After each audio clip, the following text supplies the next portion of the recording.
In the early days of sports television, line play was largely ignored. All you would see was this pile of humanity in the middle of the screen while backs and receivers did their best to run around it.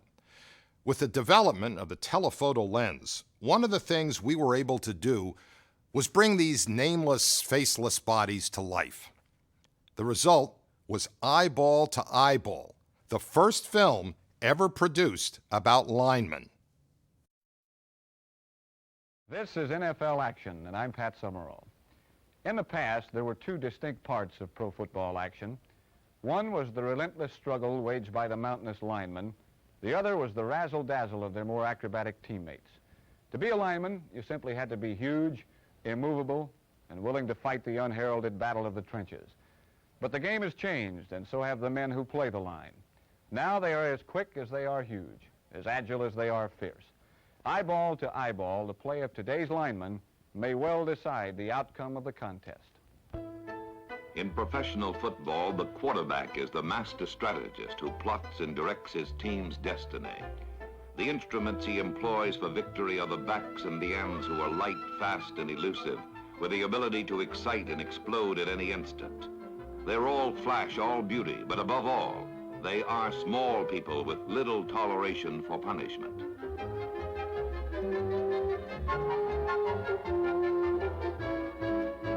Looming above the glamour the backs represent are the biggest men in sport, the linemen. Men of huge dimensions, built and constructed for contact of awesome proportion. The linemen are the invisible parts of the offense and defense. Their war is a lonely war that is submerged and fought in the trenches, where survival is the only law. From the time they strap on their helmets till the end of the game, the linemen are the meanest and toughest players on the field, the rogue elephant of professional sport. The linemen wage their conflicts in a small area known as the pit. This is a shadow world where a game is won or lost, where one finds the most skilled and complex battles in professional sport. In the pit, these invisible warriors find themselves face to face with someone every bit as tough, as talented, as respected, and as feared. The catalyst for action is the snap of the ball that sets off a dazzling swirl of big men in motion.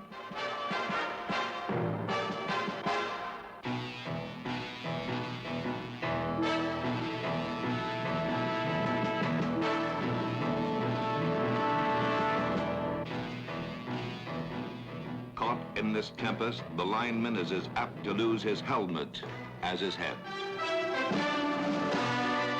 The linemen are hidden from the public view, the scrutiny of the television camera. Their abilities are not measured by touchdowns, but the facility of absorbing punishment and dishing it out.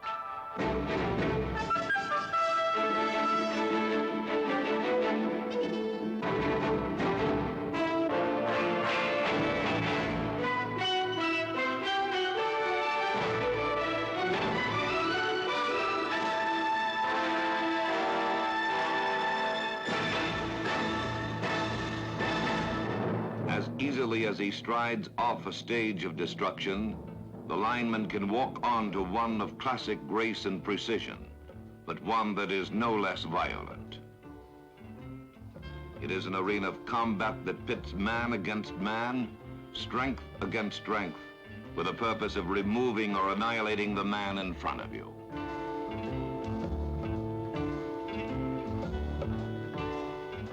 An offensive lineman must present an impenetrable barrier to shield a quarterback from any clear and present danger, and also provide the backs with a battering ram that guides them through a maze of defenders. While the role of the offensive lineman has basically been one of protection, the historic task of his defensive counterpart has been a mission of destruction.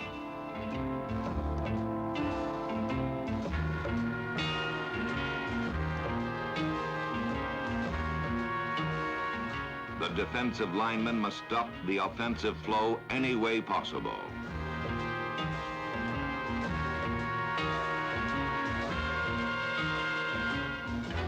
He must disrupt its momentum, wear down its personnel, and finally make it come to a complete halt. For defensive linemen is reserved the mean part of the game.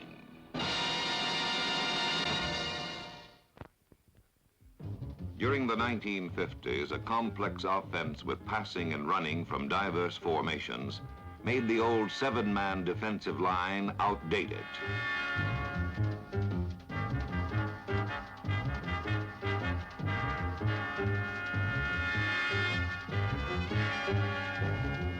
In years past, a lineman was not particularly mobile or intelligent, just immovable. Faced with a wide-open game, the defense was forced to make a change. The most important reason for the change was the rise of the superstar in the late 50s and early 60s. There was a fullback named Jimmy Brown and a group of extraordinary quarterbacks. Quarterbacks who could dissect a defense in an instant, or ones like Fran Tarkington, whose unorthodox style made calculated strategy obsolete.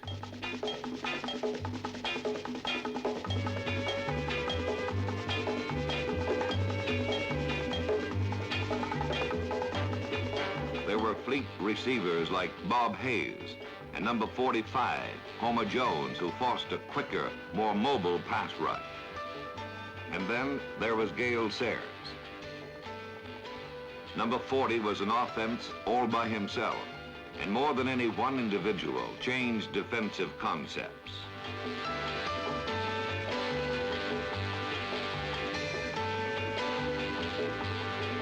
So forced to cope with quick striking offenses laden with superstars, the defensive line took out 3 men and made them linebackers. Suddenly, with only 4 men to challenge the passer and protect against the run, a lineman had to be bigger, faster, and infinitely smarter. It was now that defense became a science.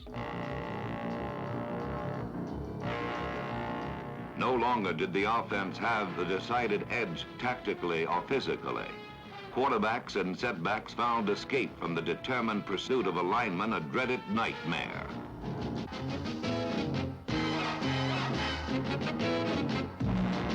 The quarterback became a fugitive. For every plan, each step he took, every direction he went, there was a lineman there to meet him. And quarterbacks started talking to themselves.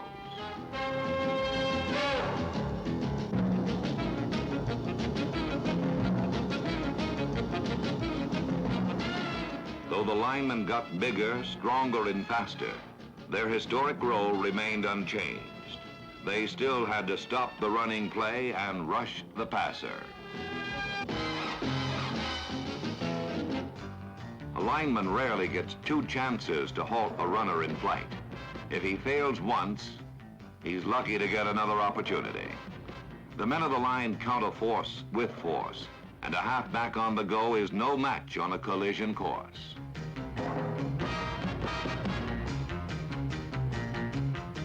Smothering a running play can be the result of a fine individual play. 2 men working smoothly in tandem, or the whole line attacking a ball carrier like hungry piranha fish.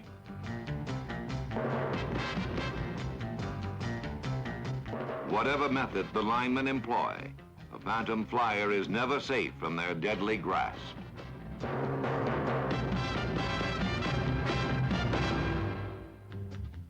The art of rushing the passer is the second function of the defensive lineman, and by far the most important and demanding.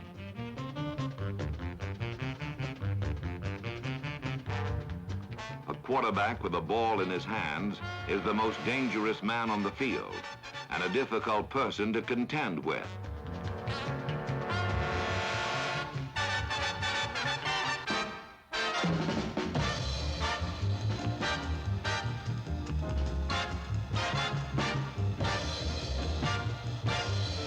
If the fanciful flights of the quarterback are not canceled swiftly, the best you can hope for is a short completion, because the worst could mean the game.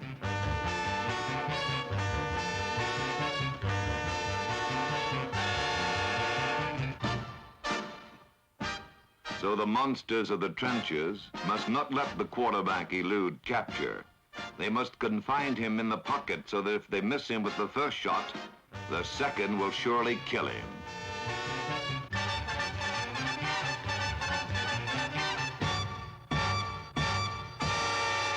Rushing the passer requires an infinite reservoir of determination to overcome obstacles met along the way.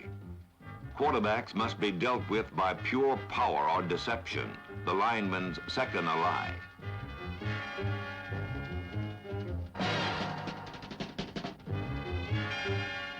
The quarterback must be harassed into frustration or ground into the turf when he is caught unaware from the blind side.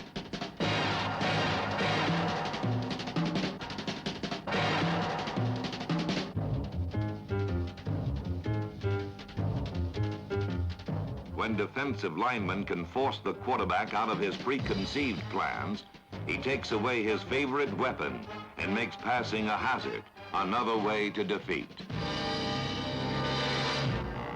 But finally for the lineman, it all comes down to hitting someone.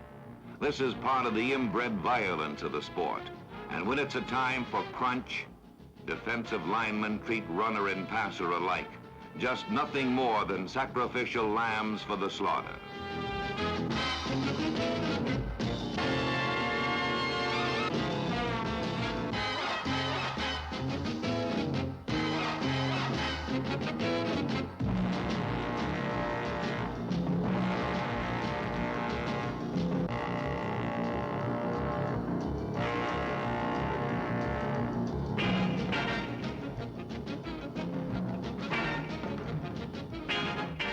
In a game of hitting, certain linemen stand alone as the best there is, and they are called All-Pros. Dallas Cowboy tackle Bob Lilly has used extraordinary quickness to make him the best and most feared at his position. Defensive end Willie Davis of the world champion Green Bay Packers relies on guile as much as strength and speed to reach opposing quarterbacks.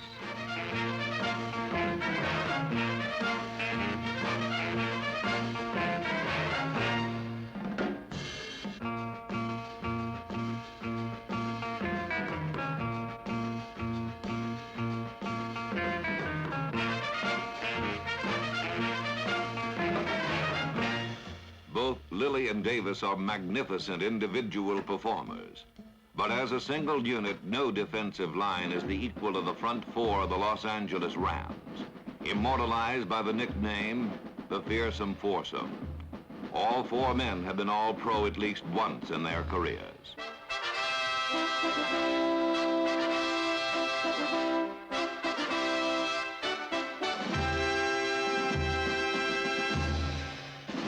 At right end is 6 feet 7 inches, 260-pound Lamar Lundy. The tackles are number 78, Roger Brown, and number 74, Merlin Olsen, a perennial all-league selection from the time he graduated college.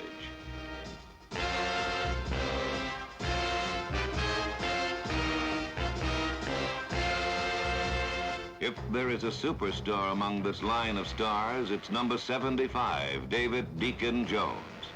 Blending all the elements of stardom into one destructive package, Jones has become the prototype of the modern defensive end.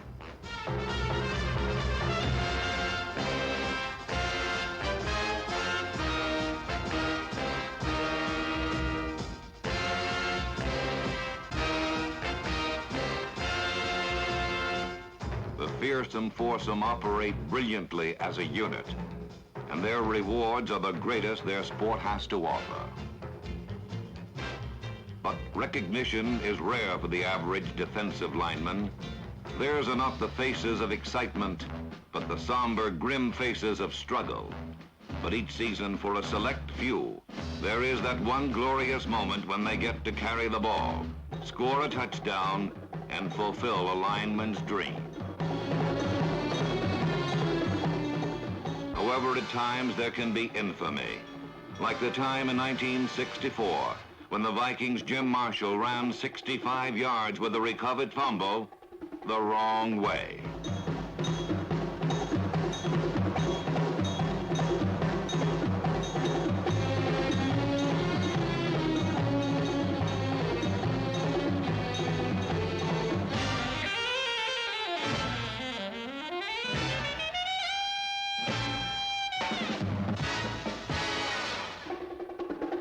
others, there is no notoriety involved, just the opportunity to turn this precious moment into a personal happening, to run like the wind, maneuver like a halfback, and if lucky enough, to cross the goal line.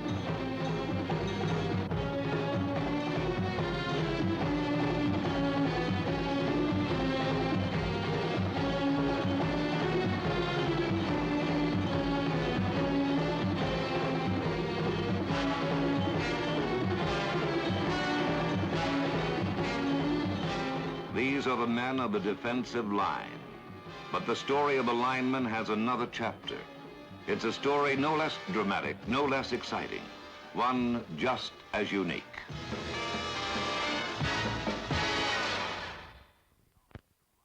The mission of the offensive lineman is to pry apart the defense and allow the backs easy access to a touchdown.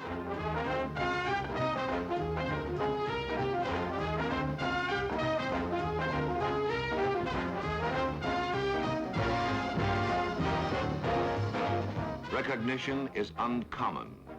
They create the golden heroes of the golden game, but are not heroes themselves. All the fan sees, whether they're old, young, or pretty, is the runner striding toward fame. The picture catchers of the ends are the flashing image of football's leading men. Offensive linemen are not the players carried off the field in triumph, not the men one tears down goalposts for. Their rewards are more personal, as tackle Dick Shafrath of the Cleveland Browns explains. It is unrewarding in the fact that the average fan will be watching a receiver, quarterback, or an end, and this is referred to me a lot. Nobody knows who I am because I am a lineman. It does not bother me because you're hitting somebody, you're part of each play. When you're carrying the ball or you're an end, you might not catch a ball for a whole quarter. You're really an active part of the game if you're a lineman because you're in on 100% of the plays.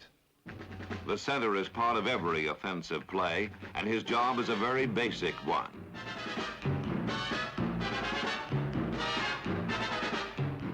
Guards must be mobile. They have to lead plays and clear away defenders in the path of the runner.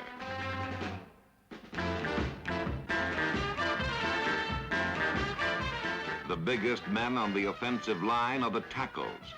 They must combine straight ahead power with a certain amount of finesse. At best, blocking for the run is not easy, but protecting a passer is the most difficult and most important skill.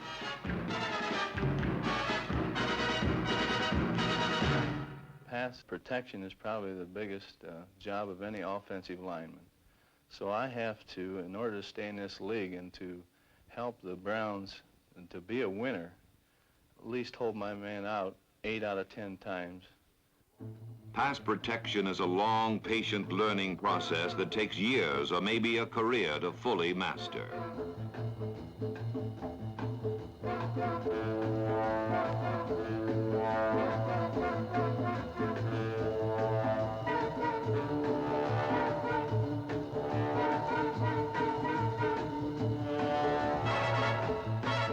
The results of flawless pass blocking are always reflected on the scoreboard.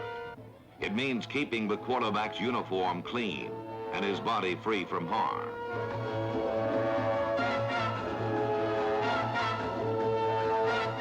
It requires technique, but above all, it takes meanness, something no offensive lineman can be taught.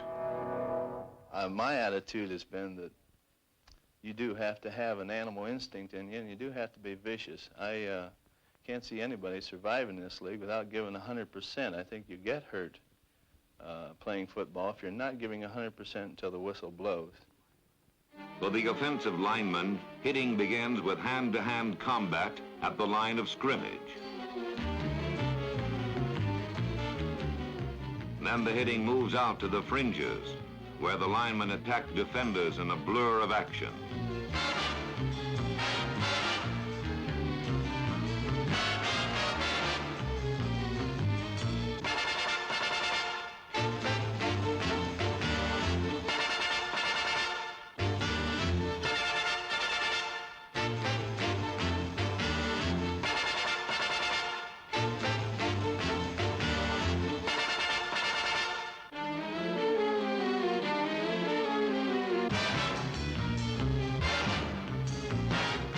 fights man against man with the lineman accepting nothing less than perfection. Or it cascades into an armada of blockers with a setback tucked away snugly behind their protective buffer.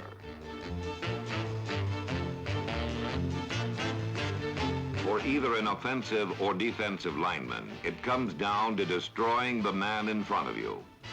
This is where it's really at in pro football.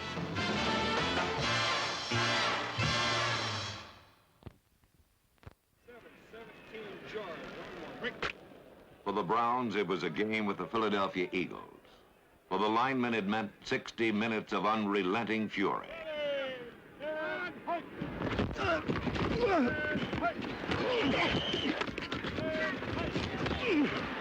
Watch it, Garrett!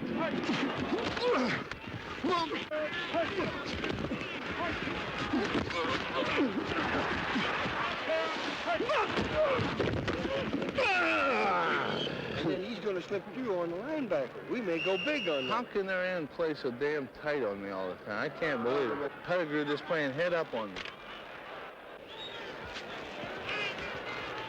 Hold me again, Lover. Hold me again. Ready, and punch. The new gunfighter in town was number 88, young defensive end Gary Pettigrew. To number 77, Dick Shafrath, his challenge would become undeniable.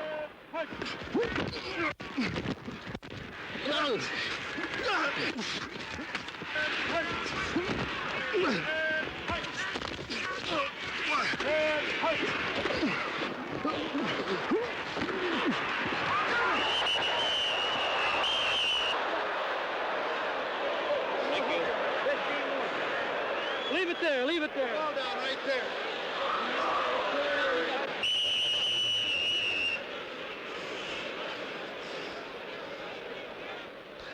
The veteran had struck the first serious blow, and the young end had lost the first round.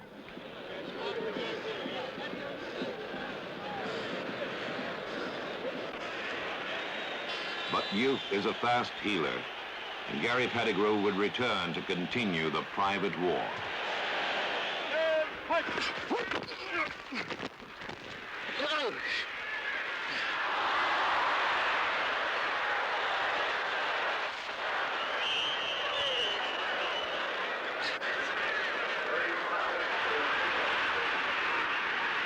That should be our ball, I think, Dick.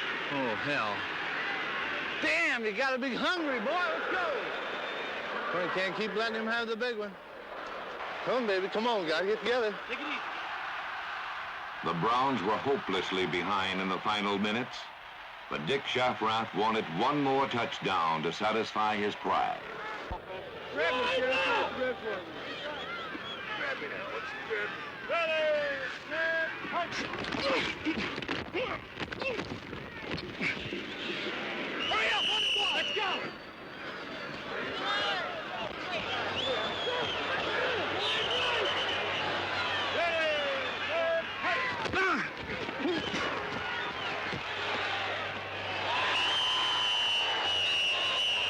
Go, stick. We go, partner. Now we'll catch me.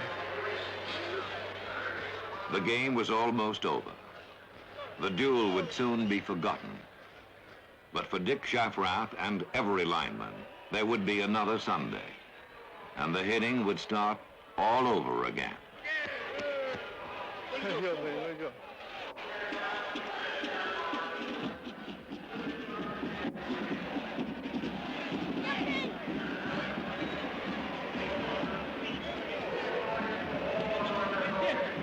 There you go, Ike. How you doing? Great. How yourself? Good luck to you, Ike. What are you trying to do? Kill me? Jeez, this game's over a long time ago. You did a hell of a job.